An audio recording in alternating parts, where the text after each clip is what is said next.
Hey my loves, இன்னைக்கு நம்ம 2026 வெளியான சைக்கோ சித்தார்த்தா அப்படின்ற ஒரு தெலுங்கு படத்தை பத்தி தாங்க பார்க்க போறோம். இந்த படத்தோட பிரசன்டேஷன் அண்ட் மேக்கிங் பாத்தீங்கன்னா கொஞ்சம் வித்தியாசமா தான் இருக்கும். பட் இந்த படத்தை நீங்க விஷுவலா பார்க்கும்போது தான் அதை ஃபீல் பண்ண முடியும். இந்த வீடியோல இந்த படத்தோட கதை என்ன அப்படின்றத நம்ம பார்க்கலாம். இந்த படத்தோட ஒன்லைனர் என்னன்னா, நம்ம ஹீரோயின் பரதநாட்டிய டீச்சரா இருப்பாங்க.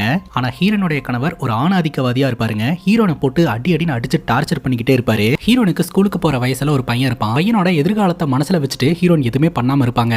ஆனா எவ்வளவுதான் பொறுத்துக்க முடியும், ஒரு கட்டத்துக்கு மேல ஹீரோயின் தன்னோட பையனை கூப்பிட்டு வீட்டை விட்டு போயிருவாங்க. மக்கள் நெருக்கமா இருக்கக்கூடிய இடத்துல வாடகைக்கு ஒரு வீட்டுல ஸ்டே பண்ணுவாங்க. அந்த வீட்டுக்கு மேல ஒரு வீடு இருக்குதுங்க. அந்த வீட்டுல தான் நம்ம ஹீரோ இருப்பாரு. அவரு ஒரு சைக்கோங்க. ஒரு சைக்கோ கிட்ட இருந்து தப்பிச்சு வந்து இன்னொரு சைக்கோ கிட்ட மாட்டிக்கிட்டாங்களா, ஹீரோ ஏன் சைக்கோவா மாறினாரு, என்ன நடந்தது அப்படின்றது தான் மொத்த படமே. இந்த படம் இப்போதைக்கு தெலுங்குல மட்டும் தான் அவைலபிளா இருக்குது. ரொம்ப இன்ட்ரெஸ்டிங்கா இருக்கும். இந்த வீடியோவை ஸ்கிப் பண்ணாம பாருங்க. நீங்க பார்த்துட்டு இருக்கிறது சரண் என்டர்டைன்மெண்ட். நான் தான் சரண். வாங்க வீடியோக்குள்ள போலாம். படத்தோட ஸ்டார்டிங் சீன்ல நம்ம ஹீரோவை காட்டுறாங்க. நம்ம ஹீரோட பேரு சித்துங்க. டி-ஷர்ட்டையும் ஷார்ட்ஸையும் போட்டுக்கிட்டு நடு ராத்திரியில ஒரு பஸ்ஸை துரத்திக்கிட்டே வந்துகிட்டு இருக்காருங்க. ஒரு கட்டத்துக்கு மேல அந்த பஸ் ரொம்ப வேகமா போனதுனால இவரால அந்த பஸ்ஸை பிடிக்க முடியாம போயிருது. மூச்சு திணறிக்கிட்டே அங்கேயே நின்று இந்த பஸ்ஸை பார்த்துக்கிட்டு இருப்பாரு. அந்த பஸ்ஸுக்குள்ள இருந்து ஒரு பெண் எட்டி பாக்குற மாதிரி நம்ம கிட்ட காட்டுறாங்க. யார் அந்த பெண், அந்த பெண்ணுக்காக எதுக்கு இவர் தலதறிக்க நடுராத்திரியில ஓடி வந்துகிட்டு இருக்காரு அப்படின்றத ஸ்டார்டிங்ல இருந்து பார்க்கலாம். இப்போ நம்ம ஹீரோனை காட்டுறாங்க. நம்ம ஹீரோனோட பேரு ஸ்டாவியாங்க. இவங்க ஒரு பரதநாட்டிய டீச்சரா இருந்துட்டு இருக்காங்க. இப்போ ஒரு இடத்துல பொண்ணுங்களுக்கு கிளாஸ் எடுத்துக்கிட்டு இருக்கும் போதே தொடர்ந்து நம்ம ஹீரோனுடைய கணவர் கிட்ட இருந்து கால் வந்துகிட்டே இருக்குதுங்க. இடையில போய் போன் அட்டென்ட் பண்ணி பேசினா கணவர் கண்டபடி பேசிக்கிட்டு இருக்காருங்க. பேசிக்கா ஹீரோனுடைய கணவருக்கு ஹீரோன் ஒரு பரதநாட்டிய டீச்சரா இருக்கிறது பிடிக்கல போல, அதனால அதை சொல்லியே பேசிக்கிட்டு இருக்காருங்க. அவர் இந்த மாதிரி போன் பண்ணி ரொம்பவே தொல்லை பண்றதுனால இவங்களுடைய கிளாஸும் இவங்களுடைய ப்ரொஃபஷனும் ரொம்பவே டிஸ்டர்ப் ஆகுது. வீட்டுக்கு போனா கணவர் பெல்ட்டால போட்டு அடின்னு அடிச்சு டார்ச்சர் பண்றாருங்க. மூஞ்சி வாய் எல்லாமே பாத்தீங்கன்னா ஹீரோனுக்கு காயமா இருக்குது. அதை பத்தி கொஞ்சம் கூட கவலையே படாம ஹீரோனை அசிங்கமா பேசுறது, அது மட்டும் இல்லாம தன்னுடைய மனைவி கூடயே பிசிக்கல் ரிலேஷன்ஷிப்ல இருந்துட்டு அதுக்கு காசு தருது அப்படின்னு சொல்லிட்டு ஹீரோனை ரொம்ப கேவலமா ட்ரீட் பண்றாருங்க. நீண்ட நாட்களாவே கணவருடைய டார்ச்சர் தாங்க முடியாம ரொம்ப கஷ்டப்பட்டு தான் இவங்க குடும்பம் நடத்திக்கிட்டு இருந்திருக்காங்க. மகனுடைய எதிர்காலத்தை மனசுல வச்சுக்கிட்டு அட்ஜஸ்ட் பண்ணி போயிட்டு இருந்திருக்காங்க. இவங்களும் எவ்வளவுதான் பொறுத்துப்பாங்க, இதுக்கு மேல இவங்க கூட வாழ முடியாது அப்படின்னு சொல்லிட்டு தன்னுடைய பையன் மற்றும் அவங்க ஆசையா வளர்க்கக்கூடிய பூனைக்குட்டியை தூக்கிட்டு வீட்டை விட்டு கிளம்பிடுவாங்க. கிளம்பினவங்க நேரா மக்கள் நெருக்கமா இருக்கக்கூடிய ஒரு பகுதிக்கு வராங்க. அங்க ஒரு வீடு வாடகைக்கு இருக்கு அப்படின்னு சொல்லிட்டு அந்த வீட்டுல ஸ்டே பண்றாங்க. அவங்க தங்க போற அந்த வீட்டுக்கு மேல பாத்தீங்கன்னா ஒரு போர்ஷன் இருக்குது.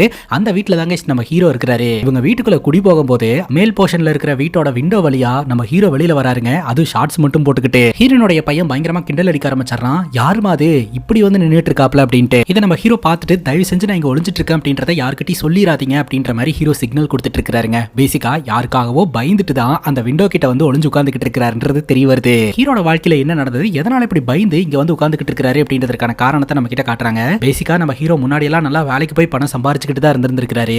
ஒரு நாள் பார்ட்டிக்கு போகும்போது அந்த பார்ட்டியில வச்சு த்ரிஷா அப்படின்ற ஒரு பொண்ணை பார்த்து இருந்திருக்காருங்க. பார்த்த உடனே அந்த பொண்ணை ரொம்ப பிடிச்சு போயிருச்சு. அந்த பொண்ணை காதலிக்கலாம் அப்படின்னு ட்ரை பண்ணி இருந்திருக்காரு. இவர் ட்ரை பண்ண நேரம் பட்டுன்னு த்ரிஷாவும் காதல் அக்செப்ட் பண்ணிக்கிட்டு இவங்க ரெண்டு பேரும் பிசிக்கல் எல்லாம் இருந்திருக்காங்க. ரெண்டு பேரும் ஒன்னாவே டிராவல் பண்ண ஆரம்பிச்சிருந்திருக்காங்க. இவங்களுடைய காதல் கதை நல்லா போயிட்டு இருந்த அந்த டைம்ல த்ரிஷா ஒரு விஷயத்த சொல்றாங்க. நான் ஒரு ஈவென்ட் மேனேஜ்மெண்ட் கம்பெனி ஆரம்பிச்சு பெரிய லெவல்ல வளரணும் அப்படின்னு சொல்லிட்டு அதுக்கு நான் சப்போர்ட் பண்றேன் அப்படின்னு சொல்லிட்டு இது நாள் வரைக்கும் நம்ம ஹீரோ சம்பாரிச்சு சேவிங்ஸா சேர்த்து வச்சிருந்திருப்பார் இல்லையா, மொத்தத்தையும் கொண்டு போய் த்ரிஷாவுடைய பிசினஸுக்காக போடுறாருங்க. இப்ப பிரசன்ட்ல அவருக்கு பிரேக்கப் ஆயிடுச்சு. பொண்ணும் போச்சு, பணமும் போச்சு, வேலையும் போச்சுன்னு சொல்லிட்டு இந்த நிலைமைக்கு வந்துட்டாருங்க. சரி, இப்ப எதற்காக இங்க வந்து பயந்து உட்கார்ந்துகிட்டு இருக்காரு அப்படின்னு கேட்டீங்கன்னா, காதலியோட பிசினஸுக்கான இன்வெஸ்ட்மெண்ட்டுக்கு பணம் பத்தல அப்படின்ட்டு அவரோட ஃப்ரெண்டு கிட்ட கொஞ்சம் கடன் வாங்கி வச்சிருந்திருக்காருங்க. அதான் திரிசா பட்ட நாமத்தை போட்டு போயிட்டாலே, எங்கிருந்து இவர் இந்த கடனை திருப்பி தரது. அதே சமயம் ஃப்ரெண்டோட மனைவி நீ எதுக்காக அவனுக்கு பணம் கொடுத்த, எனக்கு அந்த பணம் வேணும் அப்படின்னு சொல்லிட்டு பயங்கரமா டார்ச்சர் பண்ண ஆரம்பிச்சிருந்திருக்காங்க. அதனால ஹீரோடைய ஃப்ரெண்டு ஹீரோவை தேடி கண்டுபிடிச்சு எப்படியோ இந்த இடத்துக்கு வந்துட்டாருங்க. அவரை ஃபேஸ் பண்றதுக்கு பயந்துட்டு தான் ஹீரோ ஜன்னல் கிட்ட ஒளிஞ்சுக்கிட்டு இருக்காரு. எவ்வளவு நேரம் தான் ஒளிஞ்சிட்டு இருக்க முடியும், ஃப்ரெண்டு கிட்ட மாட்டிக்கிறாருங்க. ஃப்ரெண்டு வந்து நான் கொடுத்த காசை திருப்பி கொடுடா அப்படிங்கும் போது காசெல்லாம் இல்ல, கேம் விளையாடுறதுனா உள்ளவா அப்படின்னு சொல்லிட்டு இவர் பாட்டுக்கு உள்ள போயிடுறாருங்க. உடனே ஃப்ரெண்டு உள்ள போய் பார்த்தா அது வீடா இல்ல குப்பை கிடங்கான்னு தெரியல. அந்த அளவுக்கு வீட்டை ரொம்ப மோசமா வச்சிருக்காருங்க. 2,33,000 ரூபாய் கிட்ட இவர் கடன் கொடுத்திருக்காரு போல. சோ அந்த கடனை திருப்பி கொடுக்க சொல்லி கேட்க ஹீரோ சைக்கோ மாதிரி கத்துன்னு கத்துறாருங்க. அது ஒண்ணு பண்ணி உனக்கு காசை கொடுக்குறேன் கூட வா அப்படின்னு சொல்லிட்டு இவங்க ரெண்டு பேரும் அந்த இடத்துல இருந்து கார்ல கிளம்புறாங்க. அப்போ ஃப்ரெண்டு கேக்குறாரு, ஏண்டா நான் காசு கேட்க வந்தேன் அப்படின்னு சொல்லிட்டு இப்படி ஒளிஞ்சுக்கிறியே, வீட்டு வாடகைக்கும் மத்த செலவுகளுக்கும் என்னடா பண்ணிட்டு இருக்க, அந்த மாதிரி யாராவது கேட்டு வந்தா என்னடா பண்ணுவேன் அப்படின்னு சொல்லி கேட்கும்போது, உன்னை பார்த்து எப்படி பயந்து ஒளிஞ்சுக்கிட்டு இருந்தானோ அதே மாதிரி தான் ஒவ்வொரு இடத்துல மாத்தி ஒளிஞ்சுக்கிட்டு இருப்பேன், ஒரே இடத்துல ஒளிய மாட்டேன், வந்துட்டு நான் இல்லன்னு சொல்லிட்டு போயிருவாங்க அப்படின்ற மாதிரி ஹீரோ சொல்றாருங்க. ராஜ வாழ்க்கை வாழ்ந்துட்டு இருந்த ஹீரோ அதெல்லாம் பாதாளத்துல விழுந்து கிடக்குறாருங்க. எல்லாம் நல்லபடியா தானடா போயிட்டு இருந்துச்சு. ஈவென்ட் மேனேஜ்மெண்ட் கம்பெனி ஆரம்பிக்கலாம்னு இருந்தீங்க, அதுல நிறைய ப்ராஃபிட் வரப்போகுது அப்படின்னு முன்னாடியே தெரிஞ்சு வச்சிருந்தீங்க, எப்படி எல்லாமே இப்படி ஸ்பாயில் ஆச்சு அப்படின்னு கேட்கும்போது அப்பதான் ஹீரோ விஷயத்த சொல்றாருங்க. ஆக்சுவலா நம்ம ஹீரோவும் திரிசாவும் ஈவென்ட் மேனேஜ்மெண்ட் கம்பெனி ஆரம்பிக்கிறதுக்காக ஒரு மொட்டையை மீட் பண்றதுக்காக போயிருந்திருக்காங்க. சோ அந்த மொட்டையை தான் இவங்களுக்கான எல்லா வேலையுமே பார்த்து பண்ணி கொடுக்க போறான். அவனுடைய பேரு மன்சூர். ஆரம்பத்துல நம்ம ஹீரோ பாத்தீங்கன்னா நான் இப்படி பண்ண போறேன் அப்படி பண்ண போறேன் அப்படின்னு சொல்லிட்டு சொல்லிட்டு இவர் சேர்த்து வச்சிருந்த மொத்த பணத்தையும் அது பத்தல அப்படின்னு கொஞ்சம் கடனும் வாங்கிட்டு வந்து இன்வெஸ்ட் பண்ணிட்டாருங்க. போக போக தான் பிரச்சனையை ஆரம்பிச்சிருந்திருக்குது. அது எப்படின்னு பாத்தீங்கன்னா இந்த திரிசா மூலமா. இந்த திரிசா நம்ம ஹீரோவை சீட் பண்ண ஆரம்பிச்சிருந்திருக்கா. இவங்களுக்கு உதவி செஞ்சுட்டு இருந்த மன்சூர் கூட பழக ஆரம்பிச்சிருந்திருக்கா. அப்புறம் பார்த்தா அவங்க 2 பேரும் லவ் பண்றதாகவும் என்னுடைய பணம் ரெஸ்பெக்ட் கடைசியில திரிசாவையும் அவன் எடுத்துக்கிட்டு போயிட்டான். கேள்வி கேட்டதுக்கு என்ன போட்டு அடின்னு அடிச்சிட்டான். என்கிட்ட இருந்த எல்லாத்தையுமே நான் இழந்துட்டேன். அதனாலதான் இப்ப இந்த நிலைமையில இருக்கிறேன் அப்படின்ற மாதிரி ஹீரோ சொல்றாருங்க. என்ன ஏமாத்திட்டாங்க அப்படின்னு சொல்லிட்டு நான் போய் கோர்ட்ல கேஸ் கொடுத்தாலும் இந்த திரிசா வந்து அவங்க கூட தானே இருக்கா. அதனால இந்த கேஸ்ல ஜெயிக்கிறது அப்படின்றது ரொம்ப கஷ்டமான விஷயம் தான் அப்படின்ற மாதிரி ஹீரோ சொல்றாருங்க. எண்ட் ஆஃப் தி டே ஹீரோடைய ஃப்ரெண்டுக்கு காசு கொடுக்கறதுக்கு ஹீரோ கிட்ட பணம் இல்லங்க. இவங்க 2 பேரும் பேசிக்கிட்டே ஒரு பாருக்கு போறாங்க. பேசிக்கா நம்ம ஹீரோ பணக்காரனா இருக்கும்போது அடிக்கடி இந்த பாருக்கு வந்துட்டு போவாருங்க. ஏழையானதுக்கு அப்புறம் இந்த பக்கம் வரதே கிடையாது. ஆனா அந்த பார்ல இருக்கிற ஒருத்தர் ஹீரோவை ஐடென்டிஃபை பண்ணிட்டு சித்தார்த் சார் நீங்களா லாங் டைம் நோ சி அப்படின்னு அங்க இருக்கிறவரே பேசுறாருங்க. பட் இப்போ அந்த இடத்துல அவர்கிட்ட சரக்கு வாங்குறதுக்கு கூட காசு இல்லைங்க. அங்க இருக்கிற பாட்டில் எல்லாம் டச் பண்ணக்கூடாது அப்படின்ற மாதிரி சொல்லிடுறாங்க. ஹீரோ சொல்றாரு போன வருஷம் இதே நாள் இங்க இருக்கக்கூடிய பாட்டில் எல்லாம் செதற விட்டுட்டு இருந்தேன். அது மட்டும் இல்லாம இவங்களுக்கு டிப்ஸா 1 லட்சம் ரூபாய் கொடுத்தேன். கடைசியில என்னையவே பாட்டில டச் பண்ணக்கூடாதுன்னு சொல்லிட்டானுங்க அப்படின்னு சொல்லிட்டு ஃப்ரெண்டு வாங்கி கொடுக்குற சரக்கு குடிச்சுக்கிட்டு இருப்பாருங்க. நான் இந்த நிலைமைக்கு வரதுக்கு காரணமா இருந்த அந்த மொட்டையை மட்டும் என் கையில கிடைச்சானா செத்தான் அப்படின்னு சொல்லி திரும்பி பார்த்தா அதே கிளப்ல அந்த மன்சூரும் திரிசாவும் ஜாலியா டான்ஸ் ஆடிக்கிட்டு இருப்பாங்க. இதை பார்த்ததும் நம்ம ஹீரோக்கு செம்ம வருங்க. அந்த கோவத்தோடயே இந்த மன்சூர் அட்டாக் பண்ணலான்னு போக இந்த மன்சூர் தான் இப்போ அந்த திரிசா மூலமா கிடைச்ச ஹீரோவோட காசை வச்சு பெரிய கை ஆயிட்டார் இல்லையா, பெரிய பிசினஸ் மேன் ஆயிட்டார் இல்லையா. பேசிக்கா ஹீரோவோட ஐடியாஸ் எல்லாத்தையுமே எடுத்துக்கிட்டு ஹீரோவோட பணத்தையும் எடுத்துக்கிட்டு அவங்க பெரிய ஆள் ஆயிட்டாங்க. ஹீரோ பிச்சைக்காரன் ஆயிட்டாரு. இப்போ அவங்க பக்கத்துல பாடி கார்ட்ஸ் கூட இருக்காங்க. அந்த மன்சூர் பக்கத்துல கூட ஹீரோனால நெருங்க முடியலங்க. அந்த பாடி கார்ட்ஸ் என்ன பண்றாங்கன்னா ஹீரோவையும் ஹீரோ கூட வந்த ஹீரோடைய ஃப்ரெண்டையும் தூக்கிட்டு போய் பொலவலன்னு பொளந்து ட்ரெஸ் எல்லாம் உருவி விட்டு நேக்கடா அமுச்சு விட்டுறாங்க. அந்த பார்ல இருக்கக்கூடிய அட்டை பாக்ஸை வச்சுட்டு அங்க இருந்து தப்பிச்சா போதுன்னு சொல்லிட்டு ஹீரோவும் ஹீரோட ஃப்ரெண்டும் ஓடி வந்துருவாங்க. ஏண்டா கொடுத்த கடனை திருப்பி வாங்க வந்தா என்னோட நிலைமை என்னடா பண்ணி வச்சிருக்க அப்படின்னு சொல்லிட்டு அந்த அட்டை பாக்ஸை மாட்டிக்கிட்டே ஹீரோவும் ஹீரோட ஃப்ரெண்டும் ரோட்லயே சண்டை போட்டுப்பாங்க. ஒருத்தர் அடிச்சுக்கிட்டு விரட்டிக்கிட்டு இருப்பாங்க. இன்னொரு பக்கம் நம்ம ஹீரோன் இருக்காங்க இல்லையா, ஹீரோனை பாக்குறதுக்காக ஃப்ரெண்டு வந்திருப்பாங்க. சோ ஃப்ரெண்டு ஹெல்ப் பண்ணுவாங்க அப்படின்ற ஒரு நம்பிக்கையில தான் நம்ம ஹீரோன் பையனை கூப்பிட்டு வந்திருப்பாங்க. ஆனா ஃப்ரெண்டும் பாத்தீங்கன்னா ஹெல்ப் பண்ற நிலைமையில இல்ல. அதனால ஒரு 5000 ரூபாய் பணத்தை மட்டும் கையில கொடுத்துட்டு இதை வச்சு மேனேஜ் பண்ணிக்கோ, என்னால இவ்வளவுதான் ஹெல்ப் பண்ண முடியும் அப்படின்ற மாதிரி சொல்லிடுவாங்க. அந்த பணத்தை வச்சு 1 மாசமோ 2 மாசமோ மேனேஜ் பண்ணலாம். அதுக்கப்புறம் இவங்களால என்ன பண்ண முடியும் அதை பத்தி யோசனை பண்ணிட்டு இருக்க இன்னொரு பக்கம் நம்ம ஹீரோ அவரோட ஃப்ரெண்ட் அடிச்சு போட்டுட்டு அட்டை பாக்ஸோட அப்படியே நடந்து வந்துகிட்டு இருப்பாரு. போன் அடிக்கிற சத்தம் கேட்கும். அந்த அட்டை பாக்ஸ்குள்ள தான் செல்லோட்டே போட்டு ஒட்டி வச்சிருப்பாருங்க. அந்த போனை எடுத்து அட்டன் பண்ணா கால் பண்ணது வேற யாரும் கிடையாது, இந்த திரிசா தான். அந்த கிளப்ல நம்ம ஹீரோ பிரச்சனை பண்றதுக்காக வந்திருப்பாரு இல்லையா. அப்ப திரிசா நம்ம ஹீரோ பார்த்து இருந்திருப்பா. இப்போ மொட்டையன் கூட தான் வாழ்ந்துகிட்டு இருக்கா. என்னதான் இந்த மொட்டையன் கூட வாழ்ந்தாலும் ஹீரோடைய பழைய காதல்லாம் அவங்களுக்கு ஞாபகம் வருதுங்க. அதனால ஹீரோ கிட்ட பேசணும்னு தோணுது. அந்த மொட்டையனுக்கு தெரியாம திரிசா வந்து ஹீரோக்கு கால் பண்றாங்க. பேசிக்கா முதல்ல நம்ம ஹீரோ கிட்ட காசு நிறைய இருக்குது அப்படின்னு சொல்லிட்டு ஹீரோவை காதலிச்சா. அதுக்கப்புறம் இந்த மொட்டையன் கிட்ட நிறைய காசு இருக்கு அப்படின்னு சொல்லிட்டு மொட்டையன் பக்கம் மாறிட்டா. இருந்தாலும் ஹீரோவை பார்த்த உடனே இந்த பழைய காதல் ஞாபகம் வந்திருக்குது. ஹீரோ கிட்ட பேசுறதுக்காக கால் பண்ணா. நம்ம ஹீரோ நான் மீட்டிங்ல இருக்கேன் அப்படின்ற மாதிரி சொல்றாரு. இந்த ராத்திரியில மீட்டிங்கா அப்படின்ற மாதிரி கேட்க காசுப்பட்டு விட்டுட்டு போனல, எதுக்கு இந்த ராத்திரி எனக்கு கால் பண்ற, உன்னாலதான் என்னோட நிலைமையே மோசமானதா மாறிச்சு, எனக்கு கால் பண்ற வேலையெல்லாம் வச்சுக்காத அப்படின்னு சொல்லி கண்டபடி கத்திட்டு போனை கட் பண்ணிடுவாருங்க. இன்னொரு பக்கம் நம்ம ஹீரோயின் ஸ்டே பண்ணிருக்காங்க இல்லையா, அந்த ஏரியால இருக்கக்கூடிய மளிகை கடைக்காரங்க, வெஜிடபிள் கடைக்காரங்க, அப்புறம் இபி ஆபீஸ், ஹவுஸ் ஓனர் அப்படின்னு சொல்லிட்டு நிறைய பேர் வந்து ஹீரோயின் கிட்ட பணம் கேட்க ஆரம்பிச்சிருவாங்க. எங்கிட்ட எதுக்குங்க பணம் கேட்டுக்கிட்டு இருக்கீங்க, அவன் ஸ்டே பண்ணி இருக்கிறது மேல் போர்ஷன்ல, நான் தங்கி இருக்கிறது கீழ் போர்ஷன்ல, இதனால மேல தங்கிட்டு இருக்கிற அந்த பையன்ட்ட போய் கேளுங்க அப்படிங்கும் போது நாங்க எப்ப வந்தாலும் அவன் இருக்கிறதே கிடையாது, அதனாலதான் உங்ககிட்ட கேட்கிறோம், நீங்க கேட்டு வாங்கி கொடுங்க அப்படின்ற மாதிரி கேட்டுட்டு இருக்காங்க. எனக்கு அவனுக்கு எந்த சம்பந்தம் இல்ல அப்படின்ற மாதிரி ஹீரோயின் சொல்லிடுவாங்க. இந்த ஒரு சூழல்ல நடு ராத்திரியில நம்ம ஹீரோ அந்த அட்டைப்பட்டியை மாட்டிக்கிட்டு வீட்டுக்கிட்ட வருவாருங்க. அந்த படிக்கட்டு கிட்ட ஒளிஞ்சு எட்டி பார்த்துக்கிட்டு இருப்பாரு. ஹீரோயின் கவனிச்சிருவாங்க. வாங்க சார் வாங்க, எதுக்கு சார் ஒளிஞ்சு எட்டி பார்த்துக்கிட்டு இருக்கீங்க, உங்களால எனக்கு எவ்வளவு பெரிய பிரச்சனை தெரியுமா, நீங்க வாங்கி வச்ச கடனுக்கெல்லாம் நான் பதில் சொல்ல வேண்டியதா இருக்குது, இன்னைக்கு 2ல 1 நான் தெரிஞ்சுக்கிட்டே ஆகணும் அப்படின்னு சொல்லிட்டு வீட்டு வாசல்லே நின்றுவாங்க. ஹீரோ இந்த அட்டைப்பட்டியை மாட்டிக்கிட்டு மேல வருவாருங்க. ஹீரோவை பார்த்து ஹீரோயின் பயந்துடுறாங்க. ஹீரோ குடுக்குடுன்னு மேல ஓடிடுவாருங்க. ஹர்ராவன் அன்னைக்கு என்னடானா ட்ரெஸ்ஸே போடாம ஜன்னல் மேல உட்காந்துக்கிட்டு இருந்தான், இன்னைக்கு உடம்புல ஒட்டு துணி இல்லாம அட்டைப்பட்டியை வச்சு மறைச்சிக்கிட்டு போறான் அப்படின்னு பார்த்துட்டு இருக்க கரெக்டா ஹீரோயினோட பையன் வெளியில வந்துட்டு அம்மா பேகி மேன் அப்படின்னு சத்தம் போட ஆரம்பிச்சிருவான். அமைதியா அப்படின்னு சொல்லிட்டு இவங்க வீட்டுக்குள்ள போயிருவாங்க. ஒரே அசிங்கமா போச்சு குமாரே அப்படின்ற மாதிரி ஹீரோக்கு இருக்கும். அங்க கட் பண்ணா நம்ம ஹீரோனுடைய கணவரை காட்டுறாங்க. இந்த கணவர் தான் ஹீரோனை போட்டு டார்ச்சர் பண்ணிக்கிட்டு இருந்தா அப்படின்னு பார்த்தா கணவருடைய ஃப்ரெண்ட் அதுக்கு மேல இருப்பான் போலங்க. தொட்டதுக்கெல்லாம் அவன் அவனோட பொண்டாட்டியை போட்டு அடிச்சுக்கிட்டே இருப்பான் போல. அதை பெருமையா வேற இவன் சொல்லிக்கிட்டு இருக்கான். இதையெல்லாம் கேட்ட நம்ம ஹீரோனுடைய கணவர் அவன் மட்டும் என் கையில கிடைச்சானா அவ்வளவுதான், சொல்லாம கொள்ளாம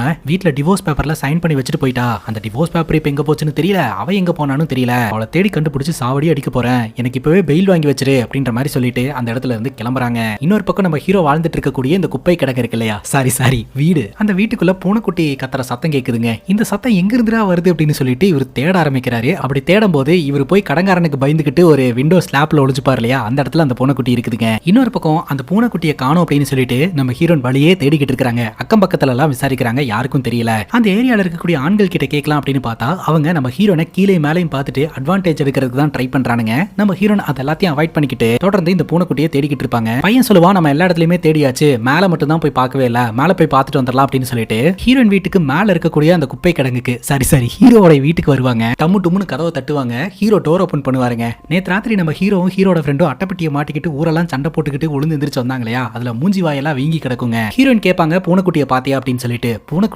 பூனைக்குட்டியெல்லாம் பார்க்கல அப்படிங்கும்போது வீட்டுக்குள்ள பூனை கத்துற சத்தம் கேட்கும். ஆமா வீட்டுக்குள்ள பூனை கத்துற சத்தம் கேக்குதுமா அப்படின்னு சொல்ல ஹீரோ பூனை எல்லாம் கிடையாது கிளம்புங்க அப்படின்ற மாதிரி சொல்லுவாரு. ஹீரோன்னு சொல்லுவாங்க, இவன் ஆசாசியா வளர்த்தின பூனை, அதை கொடுத்துருங்க அப்படின்ற மாதிரி சொல்ல ஹீரோ இல்லனே சொல்லிக்கிட்டு இருப்பாருங்க. ஒரு கட்டத்துக்கு மேல ஹீரோன் டென்ஷன் ஆயிருவாங்க. பூனைக்குட்டியை தர முடியுமா முடியாதா அப்படின்னு கேட்க ஹீரோ டென்ஷன் ஆயிட்டு அந்த பூனைக்குட்டி எடுத்துட்டு போய் இவர் ஒளிவார் இல்லையா அந்த ஜன்னலோட ஸ்லாப்ல வச்சுட்டு, இங்க இருந்து தான் இந்த பூனைக்குட்டி எடுத்தேன், நான் இங்கேயே வச்சிடறேன் அப்படிங்கும் போது, ஐயோ அது உயிருங்க, ஏங்க இந்த மாதிரிலாம் பண்றீங்க, சரி அந்த பூனைக்குட்டி எங்களுக்கு வேண்டாம், நீங்களே வச்சுக்கோங்க அப்படின்ற மாதிரி சொல்லிட்டு அவங்க அந்த இடத்துல இருந்து கிளம்பிடுவாங்க. இருக்கிற பிரச்சனையில இவனுக்கு எதுக்கு இந்த பூனைக்குட்டி அப்படின்னு கேட்டீங்கன்னா, அந்த பூனைக்குட்டி மூக்கு வாய் கண்ணெல்லாம் ஸ்கேல் வச்சு அளந்து அங்க இருக்கிற செவுத்துல படமா வரைஞ்சுக்கிட்டு இருப்பாப்லங்க. அந்த நேரம் பார்த்து ஹீரோட ஃப்ரெண்டு வருவாரு. அங்க ஃபுல்லா அட்டைப்பெட்டிகளாவும் குப்பைகளாவும் இருக்குமா, காலெல்லாம் பார்த்து தான் வச்சுட்டு வருவாரு. இதோ பாருடா, ஒரு பிச்சைக்காரனுக்கு பெரிய ஆர்டிஸ்ட்னு நினைப்பு, சரி வரைஞ்சது போதும், நேத்து நடந்த பஞ்சாயத்துல காரை ரோட்லயே விட்டுட்டு வந்துட்டோம், போய் காரை எடுத்துட்டு என் பொண்டாட்டி காசு இல்லாம வரக்கூடாதுன்னு சொல்லியிருக்கிறா, காசுக்கு ஏதாவது ஏற்பாடு பண்ணி கொடுவா அப்படின்னு சொல்லிட்டு இவங்க ரெண்டு பேரும் அந்த இடத்துல இருந்து கிளம்புறாங்க.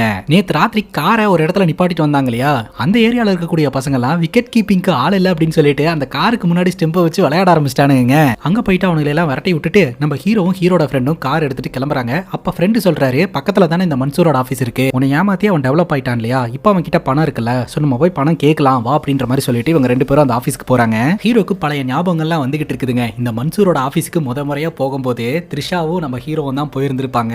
சோ லைஃபே வேற மாதிரி மாறப்போகுது அப்படின்ற ஒரு எண்ணத்துல அங்க இருக்கக்கூடிய டாக்குமெண்ட்ஸ் எல்லாம் சைன் பண்ணி இருக்கிற பணத்தை எல்லாம் கொடுத்து பிசினஸ் ஸ்டார்ட் பண்ணி இருந்திருப்பாரு. நீ கவலைப்படாத ப்ரோ, நான் பாத்துக்கிறேன் அப்படின்னு திரிஷாவோட சேர்த்து எல்லாத்தையும் சுருட்டிட்டு போயிட்டாருங்க. இப்ப நம்ம ஹீரோ அந்த ஆபீஸ்ல உட்காந்து ஆர்கியூமெண்ட் பண்ண ஆரம்பிக்கிறாரு. பலதரப்பட்ட ஆர்கியூமெண்ட் நடக்குதுங்க. இப்ப என்னடா உனக்கு பணம் தானே வேணும் அப்படின்னு சொல்லிட்டு இவரு செக் எழுதி கொடுத்துறாரு. அந்த செக்கை பார்த்துட்டு 5 கோடியா அப்படின்னு சொல்லிட்டு ஹீரோ பயங்கர ஸ்டன் ஆயிடுறாரு. அப்பாடா காசு வந்துருச்சு அப்படின்னு நினைக்கிறாரு. பக்கத்துல இருக்கிற ஹீரோட ஃப்ரெண்டு, நான் கொடுத்த 2.5 லட்சம் ரூபாயும் எனக்கு வந்துரும் அப்படின்ற மாதிரி சொல்லிட்டு செலிப்ரேட் பண்ணிட்டு இருப்பாருங்க. அப்பதான் நம்ம ஹீரோ அந்த செக்ல இருக்கக்கூடிய பூஜ்ஜியத்தை கரெக்டா கால்குலேட் பண்ணுவாரு. அப்பதான் தெரிய வருது அது 5 கோடிக்கான செக் கிடையாது, 5 லட்சம் ரூபாய்க்கான செக். ஹீரோ பயங்கரமா சண்டை போட ஆரம்பிச்சிருவாரு. யாருக்கு வேணும் இந்த 5 லட்சம் ரூபாய், நான் போட்ட 2 கோடி ரூபாய் பணத்தை எனக்கு குடுறா அப்படின்னு சொல்லி மிரட்ட ஆரம்பிச்சிருவாரு. ஆனா மன்சூர் தரதா இல்லங்க, மாறா இவங்களை மிரட்டி அமுச்சு விடுறாரு. ஹீரோடைய ஃப்ரெண்டு, டே அதையாவது எடுத்துக்கடா, அந்த 5 லட்சம் ரூபாய் அது கிடைக்கும் அப்படிங்கும் போது ஹீரோ ஒத்துக்க மாட்டேன்றாருங்க. நான் உன்னை எதிர்த்து கேஸ் கொடுக்க போறேன், அந்த கேஸ்ல ஜெயிச்சேன்னா என்னோட காசு எனக்கு வந்துரும் அப்படின்ற மாதிரி சொல்றாரு. ஆனாலும் இந்த மன்சூர் என்ன சொல்றாருன்னா, இவனை எல்லாம் நம்பி இவன் கூட இருக்காத, ஏன்னா அவன் கேஸ் போட்டாலும் நீ தான் அந்த வக்கீல் செலவுக்கெல்லாம் காசு தரணும் அப்படின்ட்டு. இப்ப நம்ம ஹீரோ வெளியில வந்துட்டு ஃப்ரெண்டை சமாதானப்படுத்துறாருங்க. அது மட்டும் இல்லாம திரும்பவும் திரிஷாவை நம்ம லைனுக்கு கொண்டு வரணும்னா அவளோட வீக்னஸ்ல கை வைக்கணும் அப்படின்னு ஹீரோ யோசனை பண்றாரு. இந்த திரிஷாக்கு பாத்தீங்கன்னா லக்ஸரி கார்ஸ் மேல ரொம்பவே ஆசை இருக்கு. ரோட்ல பெரிய பெரிய ஃபேன்சி கார்ஸ் எல்லாம் போகலையா, அதெல்லாம் பார்த்து ஆசைப்படுவாங்க. அதனால இவர் என்ன பண்றாருன்னா ஒரு கரேஜ்ல போயிட்டு ஒரு லக்ஸரி காரை ரெண்டுக்கு எடுக்கிறாருங்க.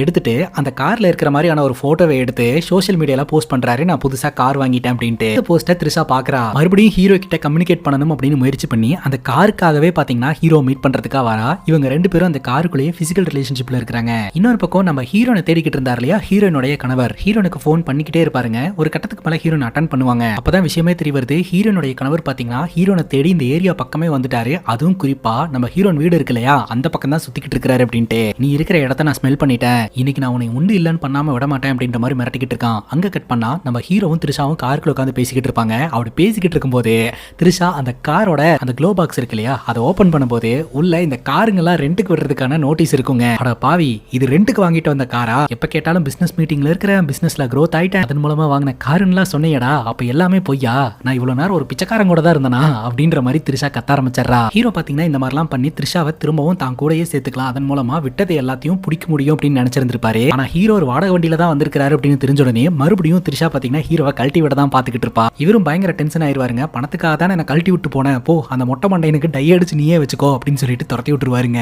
மனம் முடிஞ்சு போய் நம்ம ஹீரோ வீட்டை நோக்கி நடந்து வந்துகிட்டு இருப்பாருங்க. த்ரிஷா எக்ஸ்பிரஸ் அப்படின்ற இந்த ட்ரெயின் வந்துட்டு நம்ம ஹீரோவோட ஸ்டேஷனுக்கு வரும் அப்படின்னு பார்த்தா திரும்பவும் மன்சூர் ஸ்டேஷனுக்கே போயிடுச்சு அப்படின்ட்டு. இன்னொரு பக்கம் ஹீரோனுடைய கணவர் இருக்கிறார் இல்லையா, அவரு ஹீரோனுடைய போட்டோ வச்சுக்கிட்டு அந்த ஏரியால இருக்கிறவங்க கிட்ட எல்லாம் இந்த பொண்ணை பாத்திருக்கீங்களா அப்படின்ற மாதிரி கேட்டுக்கிட்டு இருப்பாரு. நம்ம ஹீரோ கிட்டே வந்து கேட்பாரு. அப்ப நம்ம ஹீரோ கிட்ட கொஞ்சம் ரகல பண்ண ஆரம்பிச்சிருவாரு. ஆல்ரெடி திரிஷா விட்டுட்டு போன கவலையில நம்ம ஹீரோ இருப்பாரு. இவன் வேற நம்மள டார்ச்சர் பண்றானேன்னு சொல்லிட்டு அங்க வச்சே ஹீரோ அவனை போட்டு பொலவலன்னு பொழக்க மாடியில இருந்து இது எல்லாத்தையும் நம்ம ஹீரோன் பாத்துக்கிட்டு இருப்பாங்க. ஹீரோனுக்கு பழைய ஞாபகங்கள்லாம் வரும். தினமும் குடிச்சிட்டு வந்து ஹீரோனோட கணவரை அடிச்சு டார்ச்சர் பண்ணிக்கிட்டு இருப்பார் இல்லையா, முறையா கணவரை ஒருத்தர் போட்டு போட்டு பொழக்கிறத பார்க்கும்போது ஹீரோனுடைய உள் மனசுக்கு ஓரளவுக்கு சந்தோஷமா இருக்குங்க. இப்போ நம்ம ஹீரோ அவரோட வீட்டுக்கு போலாம் அப்படின்னு சொல்லிட்டு ஸ்டெப் ஏறி வருவாரு. அப்ப நம்ம ஹீரோயின் ரொம்ப நன்றிங்க அப்படின்னு சொல்ல ஹீரோக்கு ஒன்றும் புரியாது. இல்லங்க அந்த மனுஷன் ரொம்ப நாளாவே வந்து என்ன டார்ச்சர் பண்ணிக்கிட்டு இருந்தா, என்னை தேடி தான் அவன் இந்த இடத்துக்கு வந்திருக்கான், நீங்க அடிச்சதுனால தான் அவன் இந்த இடத்துல இருந்து போனா, இல்லாட்டி என்னோட உயிரே போயிருந்திருக்கும் அப்படின்ற மாதிரி சொல்ல ஒரு நிமிஷம் இருங்க அப்படின்னு சொல்லிட்டு நம்ம ஹீரோ குடுகுடுன்னு மேல போறாருங்க. அவரோட வீட்டுல இருக்கக்கூடிய அந்த பூனைக்குட்டியை தூக்கிட்டு வந்து, ஆக்சுவலா எனக்கு சாப்பிடறதுக்கே சாப்பாடு இல்ல, இதுக்கு நான் எனக்கு கொடுக்கறது கியா கியான்னு கத்திக்கிட்டே இருக்குது, இது நீங்களே வச்சுக்கோங்க அப்படின்னு சொல்லிட்டு ஹீரோ போயிடுறாருங்க. அதுக்கப்புறம் மாடியிலேயே நின்னுக்கிட்டு இருப்பாருங்க. கொஞ்ச நேரத்திலேயே அந்த இடத்துக்கு ஸ்ராவியா வருவாங்க கையில டிஃபன் பாக்ஸோட. என் பேர் ஸ்ராவியா அப்படின்னு சொல்லிட்டு இந்த டிஃபன் பாக்ஸை கொடுத்துட்டு இன்ட்ரோ ஆயிட்டு அந்த இடத்துல இருந்து கிளம்புவாங்க. நம்ம ஹீரோ வீட்டுக்குள்ள போய் அந்த டிஃபன் பாக்ஸை ஓபன் பண்ணி அதுல இருக்கிற ஃபுட்டை சாப்பிடுவாருங்க. தன்னை மறந்து கண் கலங்கி பயங்கரமா அழுவ ஆரம்பிச்சிருவாரு. அவர் லவ் பண்ணாரு, ஒரு பொண்ணு ஏமாத்திட்டு போயிடுச்சு அப்படின்ற விஷயத்தை எல்லாம் நம்ம ஃபன்னா பார்த்தாலும் ஒரு தனி மனிதனா அவன் எவ்வளவு கஷ்டப்பட்டிருப்பான். அந்த ஒரு வாய் சாப்பாடு அவனுக்கு ஒரு மாதிரி அமிர்தமா அமையுதுங்க. தொடர்ந்து டெய்லியும் பாத்தீங்கன்னா ஸ்ராவியா சாப்பாடு கொடுப்பாங்க. அதே சமயம் நம்ம ஹீரோ பாத்தீங்கன்னா உண்மையிலேயே தான் இந்த த்ரிஷாவை காதலிச்சிருந்திருக்காரு. கொஞ்சம் கொஞ்சமா இந்த த்ரிஷாவை மறந்து நம்ம வேற லைஃபுக்கு போலாம் அப்படின்னு முயற்சிகள் எடுத்துக்கிட்டு இருப்பாருங்க.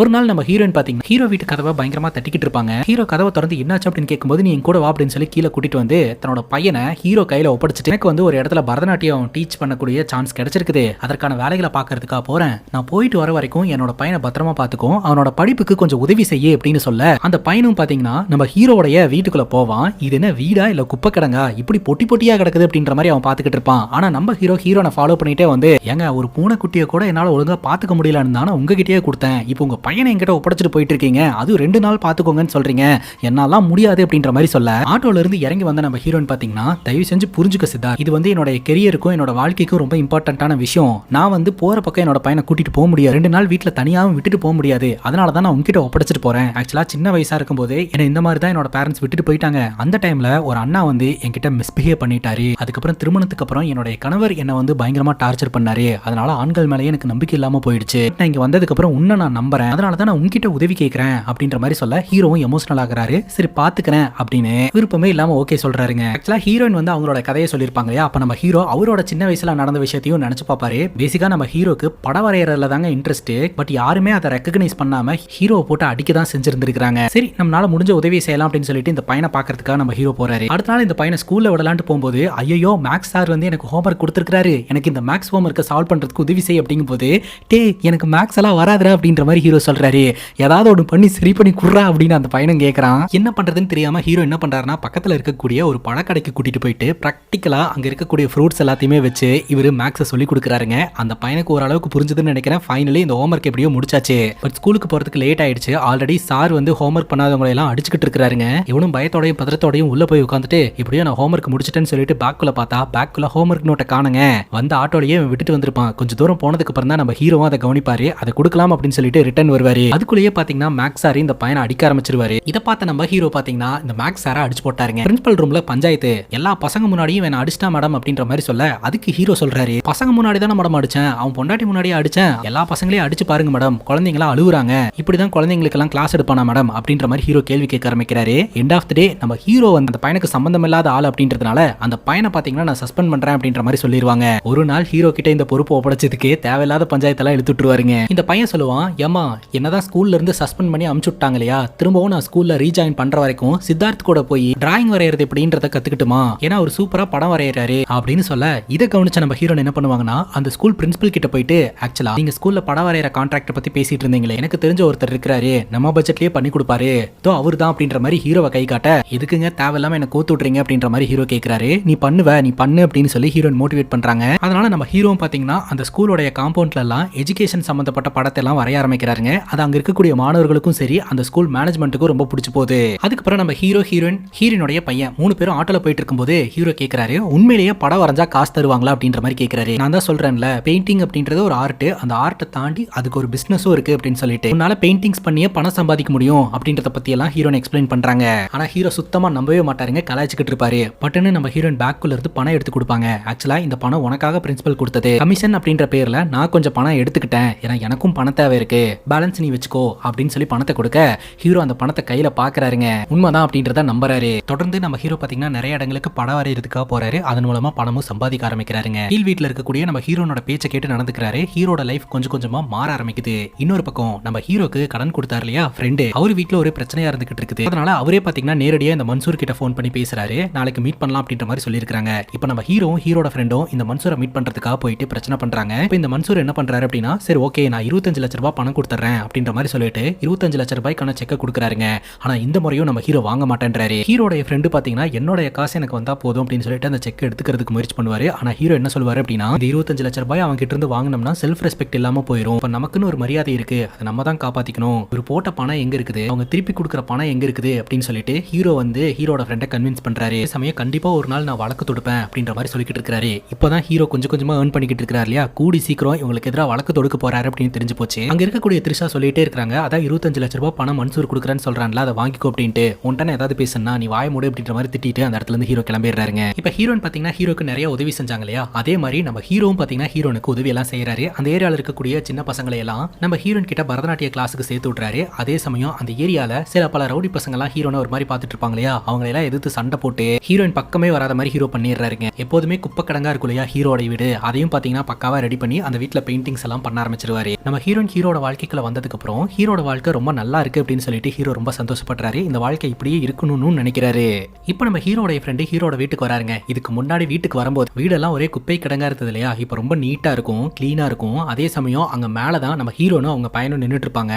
யாரா இந்த பொண்ணு, என்னடா வீடெல்லாம் மாறி இருக்கு அப்படின்னு கேட்க, அதெல்லாம் நான் எக்ஸ்பிளைன் பண்றேன்டா அப்படின்னு ஹீரோ சொல்லுவாரு. இப்போ ஹீரோட ஃப்ரெண்டு புரிஞ்சுக்கிட்டாரு, ஓகே இவன் இந்த பொண்ணு கூட கனெக்ட் ஆயிட்டான், அதனால அவனோட லைஃப் நல்லா ஆயிடுச்சு.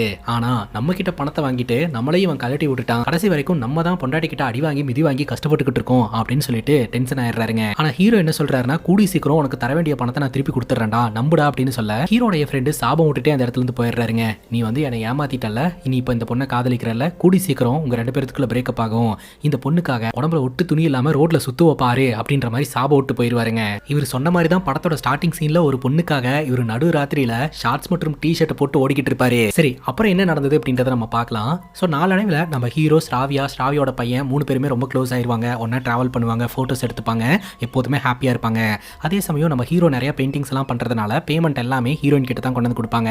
இதுதான் உன்னுடைய சேலரி அப்படின்னு சொல்லிட்டு அந்த பணத்தை நம்ம ஹீரோ கிட்ட கொடுக்க ஹீரோ அந்த பணத்தை வாங்குவாருங்க. அந்த பணத்தை வாங்கும்போது ஹீரோக்கு பழசெல்லாம் ஞாபகம் வரும். அந்த பாருக்கு போகும்போது அவமானப்படுத்தினது, ரோட்ல ட்ரெஸ் இல்லாம அட்டைப்பெட்டியை தூக்கிட்டு சுத்தினது, இவருடைய ரூமை குப்பை கிடங்கு மாதிரி போட்டு வச்சிருந்தது, கடங்காரங்களுக்கும் வெஜிடபிள்ஸ் காரங்களுக்கும் பயந்து பயந்து ஒளிஞ்சது, ரோட்ல நடந்து போயிட்டு இருக்கும்போது ஒரு கார்காரன் தேங்கி நின்றுட்டு இருக்கக்கூடிய தண்ணி மேல காரை இறக்குவான், அந்த தண்ணி ஹீரோ மேல பட்டு ஹீரோடைய உடம்பெல்லாம் நாசமாகும். அப்ப இவரால கேள்வி கேட்கறதுக்கு கூட தெம்பு இல்லாம இருந்தது. இப்போ இவரோட லைஃப் எப்படி இருக்கு அப்படின்றத நினைச்சு பார்த்து ரொம்ப எமோஷனல் ஆகி ஹீரோனை ஹக் பண்ணி அழுவ ஆரம்பிச்சிருவாருங்க. சரி விடு எல்லாம் சரியாயிரும் அப்படின்னு ஹீரோயின் சமாதானப்படுத்துவாங்க. அப்படி சமாதானப்படுத்தும் போதே பாத்தீங்கன்னா நம்ம ஹீரோ நெக்ஸ்ட் லெவலுக்கு போய் அப்ரோச் பண்ண ஆரம்பிச்சிருவாரு. பட்டினி இவங்க 2 பேரும் தன்னிலையை உணர்ந்துட்டு சைலண்ட் ஆயிருவாங்க. ஹீரோனு பணத்தை கொடுத்துருவாங்க. ஹீரோ சைலண்ட் ஆயிட்டு அந்த இடத்துல இருந்து கிளம்பிடுவாருங்க. அந்த நேரம் பார்த்து இந்த த்ரிஷா கிட்ட இருந்து கால் வருங்க. ஹீரோ அவாய்ட் பண்ணணும்னு தான் நினைப்பாரு. மாடிக்கு வந்து பார்த்தா ஹீரோட ரூமுக்கு வெளியில தான் இந்த த்ரிஷா நின்னுக்கிட்டு இருப்பா. நீ என்ன இங்க பண்ணிட்டு இருக்க அப்படின்னு சொல்லிட்டு எதனால ரூம்குள்ள போய் பேசிக்கலாம் வா அப்படின்னு சொல்லிட்டு உள்ள போய் பேசும்போதாங்க விஷயம் தெரிய வரும். த்ரிஷாக்கு பாத்தீங்கன்னா எங்கேஜ்மெண்ட், அந்த எங்கேஜ்மெண்ட்ல இருந்து கிளம்பி வந்துட்டான். ஆக்சுவலா அந்த மொட்டையன் கூட தான் எங்கேஜ்மெண்ட்டுக்கான ஏற்பாடு பண்ணப்பட்டிருந்திருக்கு. ஆனா கடைசி நேரத்துல த்ரிஷாக்கு கன்ஃபியூஷனா இருக்குதான். ஏன்னா த்ரிஷாக்கும் ஹீரோ மேல லைட்டா காதல் இருந்திருக்கு. த்ரிஷாவா இல்ல இந்த மொட்டையனா அப்படின்னு யோசிக்கும் போது ரொம்ப கன்ஃபியூஷனா இருந்தது. அதான் உன்னை பார்க்கலான்னு வந்துட்டேன் அப்படின்னு த்ரிஷா சொல்றா. அதுக்கப்புறம் ரூமுக்குள்ள என்ன நடந்தது அப்படின்றத நம்ம கிட்ட காமிச்சிருக்க மாட்டாங்க. நம்ம ஹீரோ பாத்தீங்கன்னா த்ரிஷாவை அந்த இடத்துல இருந்து நீ கிளம்பு அப்படின்ற மாதிரி சொல்லி துரத்தி விட்டுருவாரு. த்ரிஷாவும் அந்த இடத்துல இருந்து கிளம்பிடுவா. த்ரிஷா போன கொஞ்ச நேரத்திலேயே பாத்தீங்கன்னா நம்ம ஹீரோனுக்கு ஹீரோ மேல காதல் வந்துரும். அதனால ஹீரோயின் பாத்தீங்கன்னா ஹீரோ பாக்குறதுக்காக மேல வருவாங்க. பேசிக்கா இப்போ நம்ம ஹீரோயின் பாத்தீங்கன்னா பெங்களூர் போக போறாங்களா. சோ பெங்களூர்ல போயிட்டு அவங்களோட வேலையெல்லாம் முடிச்சுட்டு ரிட்டர்ன் வந்துட்டு இவங்க 2 பேரும் சேர்ந்துடலாம் அப்படின்ற ஒரு பிளான்ல இருந்துட்டு இருப்பாங்க. சோ இதுக்கிடையிலேயே இவங்க 2 பேருக்கும் ஒருத்தர் பிடிச்சு போனதுனால ஹீரோட ரூம்ல பாத்தீங்கன்னா பிசிக்கல்ல இருப்பாங்க. ஹீரோவும் பாத்தீங்கன்னா ஸ்ராவியா கூட சேர்ந்து ஒரு குடும்ப வாழ்க்கையை வாழலாம் அப்படின்ற ஒரு பிளான்ல தான் இருப்பாரு. அங்கதான் இந்த கதையில ஒரு ட்விஸ்ட். அந்த ரூமுக்குள்ள இந்த த்ரிஷாவுடைய செருப்பு இருக்குங்க.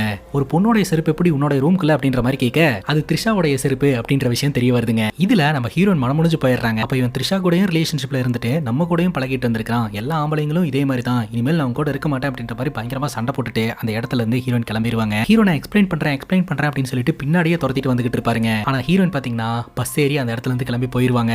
சோ இதுதான் படத்தோட ஸ்டார்டிங் சீன்ல பாத்திருப்போம். நடு ராத்திரியில நம்ம ஹீரோ அந்த பஸ்ஸை துரத்திட்டு வர மாதிரி. உண்மையிலேயே நம்ம ஹீரோ த்ரிஷா கூட ரிலேஷன்ஷிப்ல இருந்தாரா அப்படின்னு கேட்டீங்கன்னா, எப்போ நம்ம ஹீரோக்கு ஹீரோயின் மேல காதல் வந்ததோ அப்பவே இனிமேல் நம்மளோட லைஃப்ல பிங்க் மட்டும் தான் இருக்கணும், த்ரிஷாக்கு இடம் கிடையாது அப்படின்னு சொல்லிட்டு ஹீரோனை பத்தி மட்டும் தான் நினைச்சுக்கிட்டு இருந்திருப்பாரு. சோ த்ரிஷா வந்திருப்பாங்க இல்லையா, வரும்போது கூட ஹீரோ வந்து த்ரிஷாவை அப்படி இப்படின்னு பேசி அந்த இடத்துல இருந்து துரத்த தான் பார்த்திருப்பாரே தவிர த்ரிஷா கூட ரிலேஷன்ஷிப்பை கண்டினியூ பண்ணி இருந்திருக்க மாட்டாரு. அது மட்டும் இல்லாம அவங்க போன வேகத்துல ஹீரோட செருப்பை தொட்டுட்டு போயிருந்திருப்பாங்க. த்ரிஷாவுடைய செருப்பு வீட்டுக்குள்ள இருந்திருக்கும். ஹீரோனால இதை எக்ஸ்பிளைன் பண்ண முடியாம போச்சு. ஹீரோனு கோச்சிட்டு அந்த இடத்த விட்டு போயிட்டாங்க. இப்போ ரோட்ல தனியாளா நின்னுட்டு இருப்பாருங்க. ஹீரோட வாழ்க்கையில திரும்ப திரும்ப த்ரிஷா வந்து ஒரு போர்க்களத்தை உருவாக்கிட்டு போயிடுறாங்க அப்படின்னு சொல்லிட்டு இவ்வளவு நாள் நமக்கு பழி வாங்கணும்ன்ற எண்ணம் கொஞ்சம் கூட கிடையாது. ஆனா இந்த வாட்டி விடவே கூடாதுன்னு சொல்லிட்டு ஹீரோ என்ன பண்ணுவாருன்னா நேரா இந்த த்ரிஷாக்கான எங்கேஜ்மெண்ட் நடக்கும் இல்லையா, அங்க போவாருங்க. ஸ்டேஜ்ல வச்சு த்ரிஷா மற்றும் த்ரிஷாவுடைய கணவரான அந்த மொட்டையங்கிட்ட இந்த செருப்பை கிஃப்டா பிரசன்ட் பண்ணிடுவாரு. இந்த செருப்பு த்ரிஷா தானே, இது எப்படி அவன் வீட்ல இருந்து எடுத்துட்டு வரான் அப்படின்னு சொல்லிட்டு இந்த மொட்டை எனக்கு தோணும் இல்லையா. அப்ப த்ரிஷா சீட் பண்ணிட்டு இருக்கா அப்படின்னு சொல்லிட்டு கண்டிப்பா அவங்க 2 பேருக்குள்ள பஞ்சாயத்து ஆகும். ஹீரோ சைலண்டா அங்க போய் பத்த வச்சு விட்டு வந்துட்டாருங்க.